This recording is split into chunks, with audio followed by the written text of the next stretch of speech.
नमस्कार दोस्तों, स्वागत है आपका आपके अपने YouTube चैनल जीएस जीनियस में। जैसा कि आप स्क्रीन पे देख रहे हैं, सिविल सर्विसेज क्रॉनिकल, ये जो करंट अफेयर्स की मंथली मैगजीन है, इसमें आज हम आपके समक्ष फरवरी 2025 का जो संस्करण है वो लेकर के प्रस्तुत हुए हैं।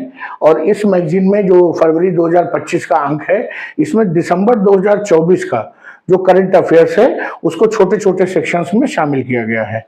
तो आज इसके पहले भी हम इस मैगजीन के कई सेक्शंस को वीडियो बना के अपलोड कर चुके हैं।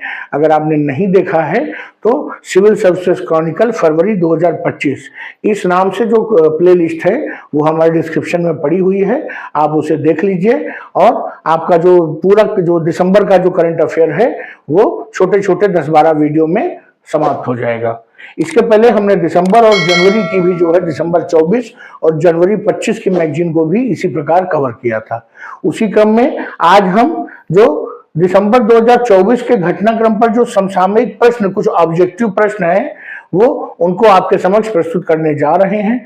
अगर आप हमारे चैनल पर नए हैं तो हमारे चैनल को सब्सक्राइब कर लीजिए, क्योंकि हमारे चैनल पर इसी प्रकार का जो करंट अफेयर और परीक्षा उपयोगी कंटेंट है वो लगातार अपलोड किया जाता है। तो चलिए मित्रों, देखते हैं। जो इसमें पहला जो प्रश्न है वो है कि 30 दिसंबर 2024 को इसरो द्वारा श्रीहरिकोटा स्थित सतीश धवन अंतरिक्ष केंद्र से PSLV C-60 रॉकेट के माध्यम से लॉन्च किए गए मिशन का क्या नाम था? तो उसका नाम था स्पेस डॉकिंग एक्सपेरिमेंट। इसमें दो जो है जो रॉकेट हैं जो उनको एक साथ जोड़ना और अलग करना, ये इसका जो है मेन मिशन था।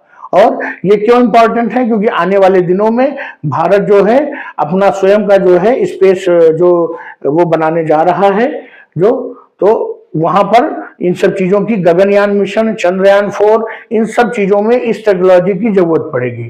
तो इसलिए भारत ने इन सब चीजों का जो है एक्सपेरिमेंट करके देखा था।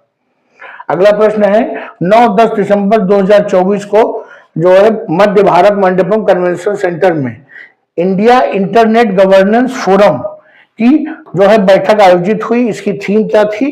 तो innovative internet governance for India, ये इसकी थीम थी। इसके अलावा अभी हाल ही में 6 से 8 दिसंबर 2024 के मध्य नई दिल्ली के भारत मंडपम में अष्टलक्ष्मी महोत्सव का आयोजन किया गया।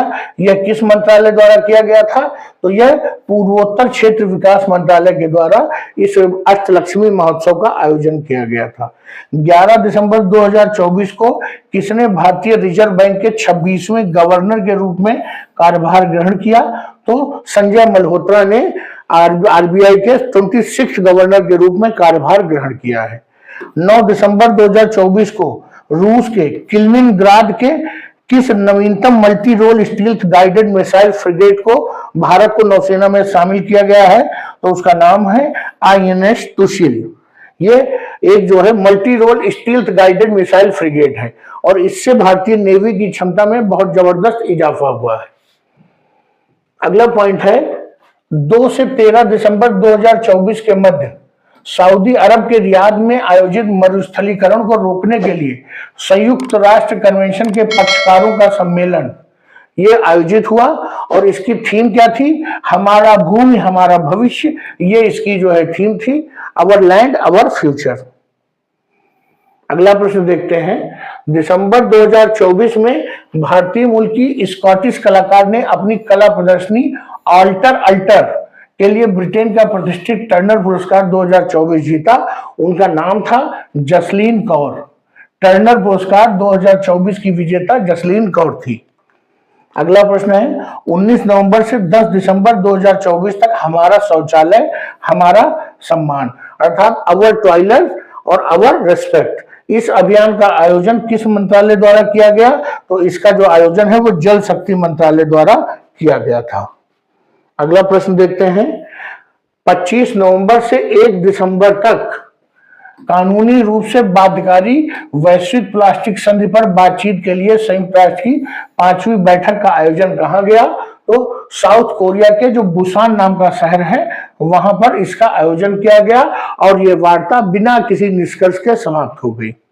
अगला प्रश्न है हाल ही में किस देश ने 1 जनवरी 2025 से भारत के साथ दोहरे कराधान परिहार समझौते में मोस्ट फेवर्ड जो नेशन फंड को निलंबित कर दिया है, तो उस देश का नाम है स्विट्जरलैंड। दिसंबर 2024 में प्रधानमंत्री नरेंद्र मोदी ने हरियाणा के पानीपत से बीमा सखी योजना का शुभारंभ किया, और इसका उद्देश्य क्या था? ये महिला सशक्तिकरण और वित्तीय समावेशन जो है, इसका उद्देश्य था। इस बीमा सखी योजना में जो गांव क्षेत्र की, रूरल क्षेत्र की जो ग्रेजुएट लड़कियां हैं, उनको बीमा एजेंट के रूप में, LIC के एजेंट के रूप में ट्रेनिंग में प्रशिक्षण दिया जाएगा, और पहले साल उनको 7,000 रुपए महीने, दूसरे साल 6,000 और तीसरे साल 5,000 रुपए महीने का उनको स्टाइपेंड दिया जाएगा। उसके अलावा जो वो बीमा करेंगी उस पर कमीशन अलग से दिया होगा। अगला प्रश्न है, हाल ही में खबरों में रहे राष्ट्रीय पांडुलिपि मिशन, ये किसके तहत कार्य करता है? तो ये इंदिरा गांधी राष्ट्रीय कला केंद्र के अंतर्गत जो है ये काम करता है। तो चलिए मित्रों, ये जो प्रश्नोत्तर वाला जो सेक्शन था वो यहीं समाप्त होता है। अगर आपको हमारा ये प्रेजेंटेशन अच्छा लगा हो, ये जो क्वेश्चन हमने आपको बताए ये परीक्षा उपयोगी लगे हों, तो हमारे चैनल को सब्सक्राइब करिए, वीडियो को लाइक करिए, और हमारे उत्साहवर्धन के लिए 2 जो शब्द हैं वो कमेंट में अवश्य लिखिए। तो चलिए मित्रों, वीडियो को समाप्त करते हैं। धन्यवाद।